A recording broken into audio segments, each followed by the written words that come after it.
और चलो तो एबीओ ब्लड ग्रुप सिस्टम के बारे में हमने बात करनी है। आपने पढ़ा हुआ है 9th क्लास में वैसे ABO blood group system actually होता क्या है। इंसान का जो ब्लड ग्रुप है ना उसकी 72 के करीब ना डिफरेंट क्लासिफिकेशन है। 72 ग्रुप्स में क्या किया गया, उसके ब्लड को डिवाइड किया गया, जिसमें जो सबसे कॉमन हम यूज करते हैं वो कौन सा है, एबीओ ब्लड ग्रुप सिस्टम। अब एक्चुअली ये एबीओ कहाँ से है, हमारे पास एक बंदा था कार्ल लैंडस्टेनर। कार्ल लैंडस्टेनर ने क्या किया था, हमारे पास एबीओ ब्लड ग्रुप सिस्टम को मुताबिक करवाया। ये जो ब्लड ग्रुप सिस्टम है ये दो चीजों पे बेस करता है, एक एंटीजन और दूसरा हमारे पास होती है एंटीबॉडी। एक एंटीजन और दूसरा एंटीबॉडी। ये कहां पर मौजूद होती है, एंटीजन बेसिकली आपका जो आरबीसी होता है ना, रेड ब्लड सेल होता है, इस रेड ब्लड सेल के ऊपर ये एंटीजन मौजूद होती है। स्पेसिफिक एंटीजन एक स्पेसिफिक ब्लड ग्रुप के ऊपर क्या होती है, मौजूद होती है। फॉर एग्जांपल अगर मैं बात करूंगा ब्लड ग्रुप हमारे पास एंटीजन की बुनियाद पर क्लासिफाई किया जाता है। अगर मैं कहूंगा ब्लड ग्रुप कौन सा है, ए, इसका मतलब क्या है, उस ब्लड ग्रुप में जो एंटीजन है वो कौन सी है, ए है, और जो एंटीबॉडी है वो कौन सी है, बी। अब एंटीजन ए, ब्लड ग्रुप कौन सा होगा, ए। एंटीजन अगर बी होगी तो ब्लड ग्रुप क्या होगा बच्चों, बी होगा। अगर एंटीजन कोई भी नहीं है, ना ए है ना बी है, तो ब्लड ग्रुप क्या होगा हमारे पास बच्चों, ओ होगा। और अगर एंटीजन ए भी मौजूद है, एंटीजन बी भी मौजूद है, तो ब्लड ग्रुप क्या होगा बच्चों, ए बी हो जाएगा। सिर्फ एंटीजन की बेस पे हम ब्लड ग्रुप को असाइन करें। अब जो एंटीजन होगी उसके ऑपोजिट क्या मौजूद होगी, एंटीबॉडी मौजूद होगी। लेट्स सपोज अगर एंटीजन ए है तो एंटीबॉडी कौन सी थी, अगर एंटीजन बी होगी तो एंटीबॉडी कौन सी होगी बच्चों, ए। और अगर कोई भी एंटीजन नहीं है तो दोनों एंटीबॉडीज ए और बी भी मौजूद होगा। और अगर एंटीजन कौन सी है, ए बी है, तो एंटीबॉडी कौन सी होगी बच्चों, कोई भी नहीं होगी। ये बात समझ आ गई यहाँ तक कि ब्लड ग्रुप किस बेस पे क्लासिफाई किया गया। तो हमारे पास 4 ब्लड ग्रुप्स हैं, कौन से हैं, ए बी ओ और ए बी। ये किसकी बेस पे है, एंटीजन की बेस पे। अगर एंटीजन ए है तो ब्लड ग्रुप क्या होगा बच्चों, ए। अगर एंटीजन बी है तो ब्लड ग्रुप, एंटीजन कोई भी नहीं है तो ब्लड ग्रुप ओ। और अगर दोनों एंटीजन मौजूद है तो ब्लड ग्रुप क्या होता है, ए। सर हमें कैसे पता चलेगा ये एंटीजन मौजूद है या नहीं मौजूद, तो उसके लिए हम क्या करते हैं, टेस्ट परफॉर्म करते हैं। सर कैसे टेस्ट परफॉर्म करते हैं, एंटीजन अगर ए होगी तो एंटीबॉडी कौन सी है बच्चों, बी। अगर एंटीजन ए है और मेरे पास ये है एंटीबॉडीज का सीरम, क्या है, इसे सीरास बोलते हैं, एंटी सीरास, यानी कि एंटीबॉडी मोनोक्लोनल एंटीबॉडीज होती हैं जिनके सीरम्स होते हैं। अब ये मेरे पास क्या है, ऊपर देखिएगा लिखा हुआ है आई एंटी बी। एंटी बी का मतलब क्या है, एंटीबॉडीज में कौन सी है, बी। अगर मैं इसको एंटीबॉडी बी मतलब इस ब्लड में डालूंगा तो एंटीजन बी की जगह क्या हो जाएगी बच्चों, अगर उसमें एंटीजन बी है और मैं बी ही उस पे एंटीबॉडी डालूं तो क्या हो, एग्लूटिनेशन हो जाएगी। Clumping of red blood cells कहते हैं इसको। मतलब सर कि यहाँ पर लोथड़े बन जाएंगे। ये हमें कैसे नजर आएगा, मैं सारा प्रोसीजर आपको समझाता हूँ, ठीक है। स्टार्ट क्या करना है, आपके पास 3 ये थोड़ा समझ लीजिएगा एग्लूटिनेशन क्या होती है, एग्लूटिनेशन। अब होता क्या है, मेरे पास एंटीजन कौन सी थी, ए है। अगर एंटीजन ए है तो उसके अंदर एंटीबॉडी कौन सी है, ए नहीं है। इसका मतलब क्या है, अगर मैं इसके ऊपर एंटीजन ए है और एंटीबॉडी भी ए ही होगी तो ये जाके इसको मार देगी। एंटीबॉडी का काम क्या है, एंटीजन को किल करना। एंटीजन फॉरेन सब्सटेंस होती है, एंटीबॉडी मेरी बॉडी के अंदर होती है। तो एंटीजन क्या करेगी, हमारे पास एंटीबॉडी ए एंटीजन ए को मार देगी, एंटीबॉडी बी एंटीजन बी को मार देगी, ए बी को मार देगी। समझ आई बात क्या नहीं है। तो होता क्या है कि अगर एंटीजन ए मौजूद है तो एंटीबॉडी हमेशा उसके ब्लड ग्रुप में नेचुरली कौन सी होगी, बी। अब यहाँ पर प्रैक्टिकल के अंदर देखिए, मेरे पास 3 तरह की मोनोक्लोनल एंटीबॉडीज है। मेरे पास IgA है, IgB है और IgD। ये 3 तरह की मोनोक्लोनल एंटीबॉडीज, ये 3 तरह के सीरम है। ये कौन सी लिखा हुआ है, एंटी बी। ये कौन सी लिखा हुआ बच्चों, एंटी ए। और इसी तरह थर्ड वन कौन सी है, एंटी डी। ये जो है ना ये मुझे बताती है RH फैक्टर का और ये AB का बताती है कि A है या B है, वो इससे पता चलेगा, पॉजिटिव है या नेगेटिव है वो मुझे इससे पता चलेगा। बात समझ आ गई यहाँ पर। अब सर थोड़ा सा बताइएगा कि कैसे पता चलेगा। तो स्टार्ट करते हैं, आपने क्या करना है, एक ग्लास लैब लेनी है। ग्लास लैब का होता है शीशे की बनी हुई स्लाइड को कहते हैं।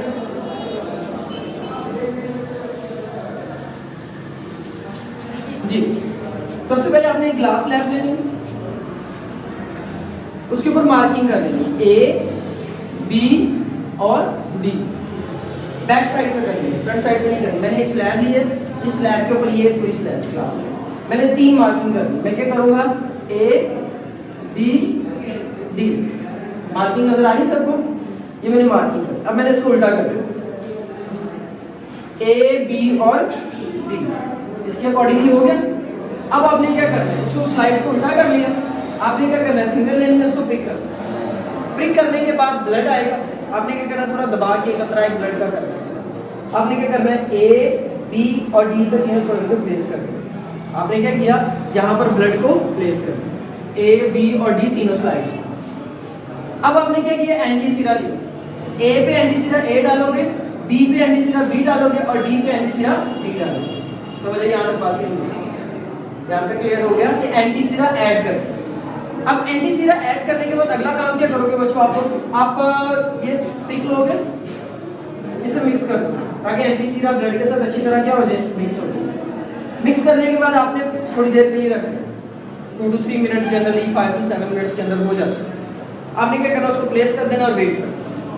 सर वेट करेंगे क्या होगा, अब देखिए डिफरेंट आपके पास पॉसिबिलिटीज आएंगी। डिफरेंट पॉसिबिलिटी में पहली पॉसिबिलिटी क्या होगी कि ए में एग्लूटिनेशन हुई है, बी में नहीं हुई और डी में नहीं हुई। डी में ना होने का मतलब क्या है, अब देखो डी किस चीज को बताएगा बच्चों, आरएच फैक्टर। किसको बताएगा, मतलब कि ब्लड पॉजिटिव होगा, या अगर आरएच फैक्टर मौजूद होगा तो इसमें एग्लूटिनेशन हो जाएगी। अगर इसमें एग्लूटिनेशन नहीं हुई मतलब आरएच फैक्टर नहीं है तो ब्लड क्या होगा, नेगेटिव। अब पॉसिबिलिटी निकालते हैं। पॉसिबिलिटी नंबर 1, ए में एग्लूटिनेशन हो गई, बी में नहीं हुई और डी में भी नहीं हुई, तो ब्लड क्या होगा, सिंपली ए नेगेटिव। पहली पॉसिबिलिटी की समझ आई। दूसरी पॉसिबिलिटी निकाल, ए में ही एग्लूटिनेशन हुई है, बी में नहीं हुई और डी में भी हुई है। मतलब दो जगहों पे आपको वाज़ेह नजर आएगा कि छोटे छोटे क्लम्प्स बन गए। इसमें क्लम्प्स नहीं ना बनेंगे, वो ब्लड ही नजर आ रहा है। इसमें क्लम्प्स बन जाएंगे, वो क्या होगा, अब ए में भी हुई और डी में भी हो गई, तो ब्लड ग्रुप क्या होगा बच्चों, यहाँ पे पता चल गया। चलिए अब इसके दूसरी कर लेते हैं। अगर बी में हुई है और डी में नहीं हुई और ए में भी नहीं हुई तो क्या हो जाएगा, बी नेगेटिव। इसी तरह दूसरी इसकी क्या हो जाएगी, बी, अगर बी में और डी में होगी। अगर ए और बी दोनों में हुई है, ए और बी दोनों में हुई है और डी में नहीं हुई तो क्या होगा, ए बी नेगेटिव हो जाएगा। और अगर ए बी और डी में भी हुई है, तीनों में हुई है, तो फिर क्या हो जाएगा, यहां तक समझ आ गई बात। अगर ए में भी नहीं हुई, बी में भी नहीं हुई और डी में भी नहीं हुई तो क्या हो जाएगा बच्चों, ओ। अगर दोनों में नहीं हुई, डी में हुई है तो क्या हो जाएगा, पॉजिटिव। ये समझ आ गई आपके पास। 8 पॉसिबिलिटीज बनती है आपकी क्या, कि ब्लड को अगर मैं उसके एंटीसीराज के साथ मिक्स करूंगा तो एग्लूटिनेशन होगी और मुझे ब्लड ग्रुप का पता चलेगा सिर्फ। अब ब्लड ग्रुप का पता कैसे चल रहा है, वो एग्लूटिनेशन की बेस पे चल रहा है। यहाँ तक क्लियर हो गया कि कैसे पता चलेगा एग्लूटिनेशन हो रही है या नहीं हो रही।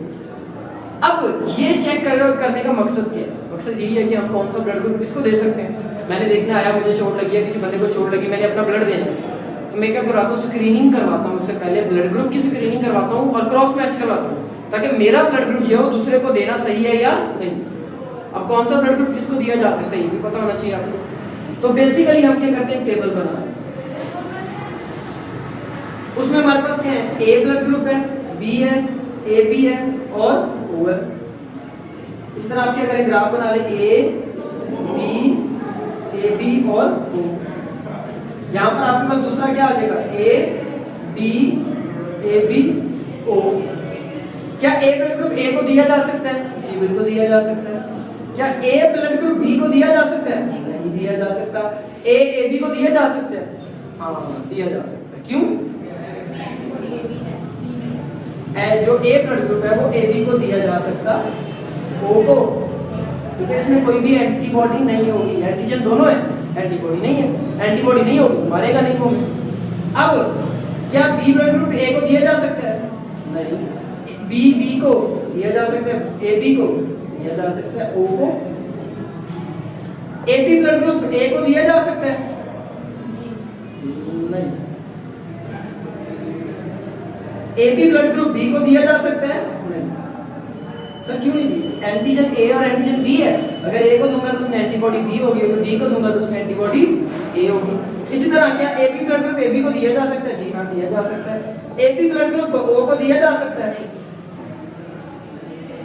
यहाँ तक बात समझ आ गई? अब बात करते हैं ओ की। ओ ब्लड ग्रुप जो है वो सबको दिया जा सकता है क्योंकि उसमें कोई भी एंटीजन नहीं है, तो एंटीबॉडी एंटीजन रिएक्शन नहीं होगा। तो ये ए को भी दिया जा सकता है, बी को भी, ए बी को भी और ओ को। हमारे पास एक वर्ड जेन में आता है, ये जो ए बी है देखो वो सबसे ले रहा है और जो ओ है वो सबको दे रहा है।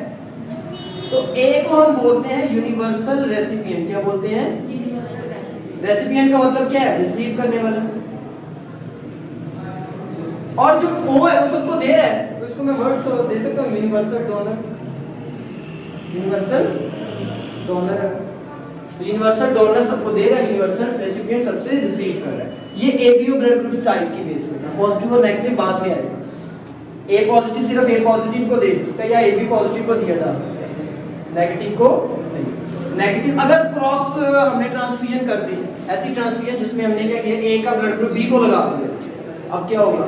जो एंटीबॉडी बी है, ए ब्लड ग्रुप में एंटीबॉडी बी मौजूद है ना, और बी ब्लड ग्रुप में एंटीबॉडी क्या है, दोनों जाके क्या करेंगे? रिएक्शन करेंगे। रिएक्शन करने पे क्या होगा? अभी मैं आपको स्लाइड पे भी करके दिखाऊंगा। क्लम्प्स बन जाएंगे रेड ब्लड सेल्स, एग्लूटिनेशन हो जाएगी। Clumping of red blood cells is called agglutination, और एग्लूटिनेशन जो है अगर बॉडी के अंदर हो जाए, खून जम जाएगा सारा, खून जम जाएगा, दैट्स इट सिंपली। बात समझ आ गई है? तो इस वजह से हमारे पास ये बड़ा स्वेयर होता है, अगर क्रॉस ट्रांसफ्यूजन हो जाए ना तो रिएक्शन बड़ा स्वेयर होता है, पेशेंट की डेथ हो जाती है। रीजन इज दैट के एग्लूटिनेशन हो गया। जहाँ तक बात समझ आ गई, थ्योरी क्लियर है आप उसको? जी स्टूडेंट्स, तो बाकी रह गए थे हमारे ये रिज़ल्ट्स, तो हम उनको एक्सप्लेन करते हैं। जो अभी हमने ब्लड टेस्ट परफॉर्म किया था, उस ब्लड टेस्ट के अकॉर्डिंग भी हमने प्लेस किए थे सैंपल ए, बी और डी पॉइंट्स पे। मैंने इसको ड्राई किया ताकि आपको ना रिज़ल्ट्स क्लियरली नज़र आ सकें कि हमारे जो रिज़ल्ट्स हैं एक्चुअली किस तरह के आए हैं। अब थोड़ा सा गौर कीजिएगा, तो पॉइंट ए पे देखिए तो हमारे पास क्लॉट नहीं बना, लेकिन बी और डी पे जो है वो प्रॉपर क्लॉटिंग हुई है और आपको बाकायदा क्लॉट ब्लड का यहाँ पे नज़र आ रहा होगा। अब हमें कैसे पता चलेगा ब्लड ग्रुप कौन सा है? तो मैंने आपको कल भी बताया था बच्चों, तो हम ब्लड ग्रुप को असाइन कैसे करेंगे। अब यहाँ पर डी पे क्लॉटिंग हुई है, इसका मतलब यहाँ पर ब्लड ग्रुप क्या होगा बच्चों? पॉजिटिव होगा। और इस बी पे क्लॉटिंग होने का मतलब क्या है? ब्लड ग्रुप कौन सा है? बी है। तो हम इस ब्लड ग्रुप के क्या असाइन करेंगे कि ये ब्लड ग्रुप क्या है? बी पॉजिटिव है। तो कल भी मैंने बताया था कि जिस पॉइंट पे एग्लूटिनेशन होगी, एग्लूटिनेशन से मुराद इस तरह का क्लम्प बनेगा, वो आपका ब्लड होगा। अगर ए पे होता और बी पे ना होता तो ब्लड ग्रुप क्या होना था? ए होना था। अब बी पे हुआ है तो ब्लड ग्रुप क्या होगा? बी। अब डी में क्या, अगर तो नहीं होती क्लॉटिंग तो नेगेटिव होना था, क्योंकि ये आरएच फैक्टर की बेस पे है। अब आरएच फैक्टर पॉजिटिव भी होता है और नेगेटिव भी होता है। तो अगर आरएच फैक्टर की बेस पे ये जो है, तो अगर क्लॉटिंग हुई है मतलब इसमें आरएच एंटीजन मौजूद है, तो ये क्या होगा? पॉजिटिव। अगर आरएच एंटीजन मौजूद नहीं है तो ये क्या होगा? नेगेटिव। इसी तरह यहाँ पर अगर बी में क्लॉटिंग हुई है तो मतलब बी ब्लड ग्रुप है, ए में नहीं हुई। ये देखिए आपको ब्लड नज़र आ रहा होगा, लेकिन बी में क्लॉटिंग हुई है, इसका मतलब क्या है कि बी ब्लड ग्रुप है। अगर क्लॉटिंग होती ए में और बी दोनों में, तो ब्लड ग्रुप क्या होना था बच्चों? ए बी होना था। और अगर यहाँ पर वो पॉजिटिव और नेगेटिव आपने आरएच की बेस पे, तीनों में क्लॉटिंग होगी तो ब्लड ग्रुप क्या होगा बच्चों? ए बी पॉजिटिव होगा। अगर दो में होगी, इसमें नहीं होगी, तो क्या हो जाएगा? A B negative. अगर तीनों में क्लॉटिंग नहीं होगी तो ब्लड ग्रुप क्या होगा? O negative. अगर इन दोनों में नहीं हुई और इसमें हो गई है तो ब्लड ग्रुप क्या हो जाएगा बच्चों? ओ पॉजिटिव हो जाएगा। तो इस तरह बेस्ड ऑन दिस क्लॉटिंग हम क्या करते हैं, जो आपके पास ब्लड ग्रुप्स होते हैं इनको असाइन करते हैं। ये कार्ल लैंडस्टेनर का A B O blood group system था, जिसमें हमने असाइन किया था कि किस तरह बच्चों हम क्या करेंगे? ब्लड ग्रुप असाइन करेंगे। हमें कैसे पता चलेगा कौन सा ब्लड ग्रुप कैसे है?